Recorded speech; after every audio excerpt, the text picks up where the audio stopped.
Barcelona de Cruyff revolucionou a história no final da década de 80 e início dos anos 90, e esse time que encantou o mundo ficou conhecido como Dream Team, ou o time dos sonhos. Isso porque o time praticava um futebol que encantava o mundo e que ao mesmo tempo trazia resultados, como por exemplo, o primeiro título europeu máximo do Barcelona. Mas como exatamente o Barcelona de Cruyff se comportava dentro de campo? Quais eram as táticas, quais eram as dinâmicas, as jogadas que o time tentava? Essa é a análise do Barcelona de Cruyff.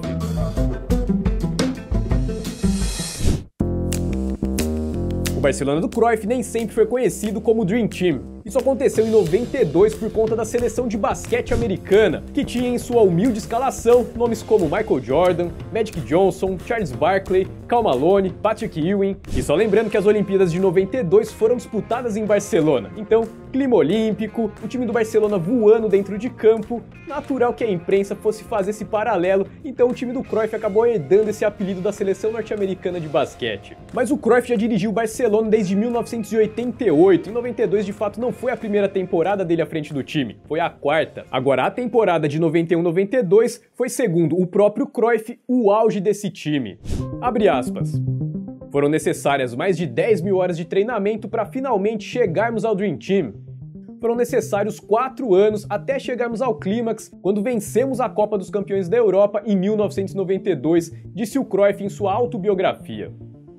Então o foco desse vídeo vai ser justamente essa temporada 91-92. Nos anos seguintes, de fato, o time já foi dando sinais de esgotamento, alguns problemas de vestiário, de relacionamento, mas principalmente depois daquela marcante derrota na final pro Milan por 4-0, ali a coisa de fato começou a azedar de vez. O Cruyff ficou até 96, mas de 94 em diante, de fato, o time foi se desmantelando totalmente. Mas isso é assunto para outra análise. Vamos falar de futebol dentro de campo. Como o time do Cruyff atacava os seus adversários. A gente vai começar entendendo os posicionamentos do time, as movimentações e as jogadas que o time tentava. Com isso vai ficar bem claro como era o ataque posicional do Barcelona de Cruyff. Esse era o posicionamento inicial do Barcelona de Cruyff quando a equipe tinha a posse de bola. 3 homens mais recuados, os meio-campistas formavam um losango, enquanto os atacantes abriam.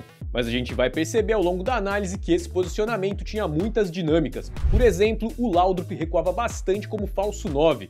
Ele não ficava espetado entre os zagueiros. Inclusive, ele recuava também pelos lados, não apenas pelo meio. Além disso, os zagueiros também atacavam. Nesse lance, perceba como o Nando vai passar no corredor como se ele fosse um lateral para receber o lançamento do Coman. Mike Laudrup fazia muito bem esse papel e quando ele recuava, geralmente os atacantes fechavam, vinham por dentro. O Barcelona de Cruyff era obsessivo pela superioridade numérica no corredor central. Era mais comum ver o Laudrup recuando para armar o jogo do que avançando esperando a bola chegar nele lá espetado entre os zagueiros. Inclusive não apenas fazendo suas arrancadas, mas principalmente na troca de passes, ele era a peça-chave para o Barcelona de Cruyff fazer suas infiltrações. Outra coisa é que esse posicionamento inicial não durava muito tempo, era se organizar e arriscar a jogada. Uma movimentação que acontecia bastante era dos atacantes recuando para fazer o apoio, enquanto algum meio-campista escapava do seu marcador, usando a tabela de 3 jogadores para encontrar o homem livre e avançar em campo. Além da tabela de 3, outra dinâmica de ataque rápido era o corta-luz. Um jogador recuava e deixava a bola passar para o seu companheiro. Nesse momento do trabalho, o time tinha um entrosamento impressionante para fazer a jogada fluir. Aliás, essa jogada acaba sendo uma outra maneira de encontrar o homem livre, o terceiro homem, assinatura marcante dessa filosofia de jogo que o Cruyff contribuiu tanto. Um ponto importante é que o Barcelona era extremamente vertical, ou seja, buscava jogar em direção ao gol o tempo todo. O time não tinha medo de arriscar, não tinha medo de perder a bola, não ficava tocando muito de lado, recuando demais o jogo. O jogo de posições do Cruyff era obcecado pelo ataque, por tentar as jogadas e não propriamente por manter a bola. A posse de fato não era a prioridade, ela não era muito valorizada. O time até terminava suas partidas com uma posse de bola muito superior à dos seus adversários, mas muito por conta de recuperar para tentar um novo ataque. E o jogador símbolo dessa verticalidade era o Ronald Koeman. O principal armador do time era o seu zagueiro. Ele tinha carta branca para arriscar os seus lançamentos sempre que enxergasse alguma movimentação interessante na frente. Uma ressalva aqui, importante dizer que o Cruyff rodava muito o elenco, então não existia um time titular 100% definido. Ele sabia muito bem aproveitar essa flexibilidade dos jogadores. Por exemplo, Na temporada 91-92, o Cruyff escalava na defesa Nando, Koeman e mais um. O Juan Carlos era muito usado pela esquerda, no meio ele poderia escalar o Guilherme Amor, Eusébio, Baqueiro e nesse jogo Begiristain, mas ele era mais usado como atacante, como ponta. Na frente, Stoichkov, Laudrup e Salinas. Esse jogo foi contra o Albacete. Outro exemplo, contra o Kiev, defesa com Nando, Koeman e Witt, que era meio campista, mas frequentemente era escalado na linha defensiva como zagueiro esquerdo. No meio, Guardiola, Eusébio, Baqueiro e Nadal, que chegou como zagueiro, mas jogava de meio campista e até de atacante. Na frente, Goicoechea, Stoichkov, que virava centroavante, e Laudrup mais aberto nesse momento. Aqui contra o La Coruña, fora da imagem os três zagueiros, nesse jogo, Nando, Koeman e Serna. Meio campo, Guardiola, Eusébio, Baqueiro e Amor. No ataque pela esquerda, Tite Begiristain, Stoichkov pelo meio e o Laudrup pela direita agora. Contra o Real Madrid, Nando pela direita, Koeman e Juan Carlos pela esquerda, meio campo com Guardiola, Amor, Eusébio e Laudrup. Baqueiro não jogou nessa partida, então o Cruyff recuou o Laudrup para fazer a função dele. No ataque, Tite Begiristain pela esquerda, Stoichkov de centroavante e o Nadal pela direita. A gente já vai ver uma outra variação que foi importantíssima e o porquê da utilização dela. Mas de qualquer maneira, todas essas variações eram extremamente ofensivas, como você pode perceber. Mas com esse futebol total no ataque, como é que era a defesa? Será que o time não ficava muito exposto? Vamos primeiro entender o posicionamento sem a bola, o desenho defensivo do time, qual era o sistema de marcação e como o time se defendia dos seus adversários. Com isso vai ficar claro toda a estratégia defensiva do Barcelona de Cruyff. Sem a bola, o Barcelona se transformava desfazendo o seu losango do meio campo. Em geral, os meio-campistas, quando necessário, acabavam integrando a linha defensiva, acompanhando a descida de algum adversário. Nesse caso é o Witt que recompõe lá pela esquerda, nesse jogo ele tinha entrado de meio-campista. Aí, sem a bola, o Barcelona acabava indo para uma espécie de 4-3-3 nesse cenário. Mas a verdade é que o time não formava um novo desenho defensivo, dependia muito de como o adversário tentava atacar.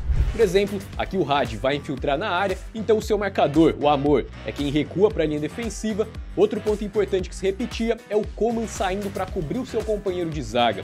Entre ficar na área para cabecear ou sair para fazer a cobertura, geralmente ele saía para fazer a cobertura, e algum meio-campista recuava fechando esse espaço. E eles estavam sempre prontos para ajudar por ali. Perceba que depois que sai o cruzamento, é o Eusébio que recua naquele espaço para recuperar a bola. Aqui novamente o Koeman saindo para fazer a cobertura e agora é o Guardiola recuando ali para compor a linha, fechando o espaço que o Koeman abriu. Outra coisa, o Cruyff exigia que o seu ponta marcasse o lateral adversário caso ele atacasse. Nesse lance é o Tite Begiristain recuando até o fim. Outro ponto que chama atenção é a linha defensiva, ou melhor, o desalinhamento dos jogadores. Primeiro que os três zagueiros muitas vezes eles ficavam bem fechados por dentro, isso era frequente. E outra coisa é que a linha ficava assim o tempo inteiro, principalmente em bloco médio, mais desalinhada. O Barcelona de Cruyff não fazia muita questão de promover o impedimento, era encaixar a marcação, tentar recuperar a bola e fazer as perseguições individuais caso essa bola saísse mais esticada. Mas verdade seja dita, o sistema defensivo tinha os seus problemas.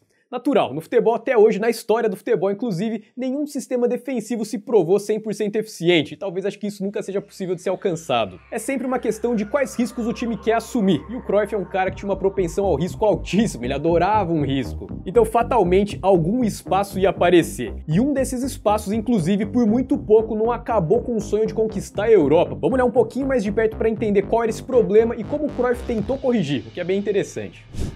Ajudar na linha defensiva era responsabilidade dos meio-campistas. Um rodízio, então, dependendo de como o adversário atacava. Nesse lance, é o Witt e o Guardiola fechando o lado esquerdo. Agora, você já ouviu aquele ditado? Cachorro com dois donos morre de fome. Um pensa que o outro cuidou e nenhum cuida. E é exatamente o que acontecia aqui. Muitas vezes, um deixava para o outro e ninguém marcava, o que acabava abrindo espaço para o adversário contornar os três zagueiros pelo lado, em especial pelo lado esquerdo. O Kaiserslautern percebeu isso e forçou muito o jogo por ali e encontrou espaço para atacar o Barcelona. Era esticar na esquerda e finalizar. Com essa estratégia, o time reverteu o placar adverso de 2-0 do jogo de ida e fez 3-0 em casa no jogo de volta. E com isso, ia eliminando o Barcelona, o que interromperia o sonho do Barça de conquistar a Europa. Mas no último minuto do segundo tempo, o Koeman cobra uma falta para a área e o Baqueiro marca o gol salvador de cabeça em uma partida onde o Barcelona sofreu e havia criado uma única chance clara de gol. E pelo critério do gol fora de casa, o Barcelona conseguiu sua classificação. Agora voltando às variações, na grande final, Cruyff entrou com o Nando pela esquerda e com o Ferré pela direita, uma certa surpresa porque o Ferré era um jogador que havia sido pouco utilizado naquela temporada. Além disso, ele barrou o Guilherme Amor e escalou o Juan Carlos pela esquerda do Losango, lembrando que o Juan Carlos era muito utilizado como zagueiro esquerdo, ou seja, claramente havia uma preocupação com esse lado da defesa. E adivinha por onde a Sampdoria tentou atacar o Barcelona na grande final? Justamente nas esticadas para cima do lado esquerdo da defesa. Mas com o Nando e o Juan Carlos marcando por ali, o problema foi reduzido. O Juan Carlos atento na recomposição, sempre que o Barcelona perdia a bola, já formava uma linha com 4 jogadores na defesa e as investidas da Sampdoria por ali saíam com a marcação mais encaixada. Mas como eu disse, o problema foi reduzido e não eliminado. Isso porque era um problema que nascia do posicionamento. O Losango em si criava esse buraco pelos lados, essa vulnerabilidade, e qualquer cochilo na recomposição poderia abrir novamente essa janela. A Sampdoria insistiu e por pouco não colheu os frutos. Vialli ganha na corrida do Juan Carlos, sai na cara do Zubizarreta, mas desperdiça a chance do título. E esse problema continuaria atormentando o Dream Team do Cruyff no futuro. Mas não em 1992. Em 92, Ronald Koeman escreveu seu nome na história como o herói do título inédito. No segundo tempo da prorrogação, ele acerta essa pancada na cobrança de falta para garantir o primeiro título de melhor time da Europa para o Barça.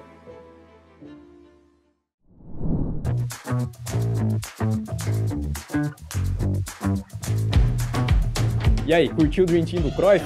Lembrando que você pode analisar qualquer partida ou qualquer time da história do futebol, seja profissional, seja amadora. As nossas portas vão estar sempre abertas para você estudar futebol com a gente lá na Futebol Cursos. Lá você vai ter acesso a todo o nosso melhor material. Você vai aprender rapidamente tudo sobre tática, sobre estratégia no futebol, sobre edição de vídeo, como fazer suas análises, enfim, vários outros temas lá à sua disposição. Muito obrigado por assistir esse vídeo até o final, eu espero de coração que você tenha gostado. Vou ficando por aqui, um grande abraço e até o próximo vídeo.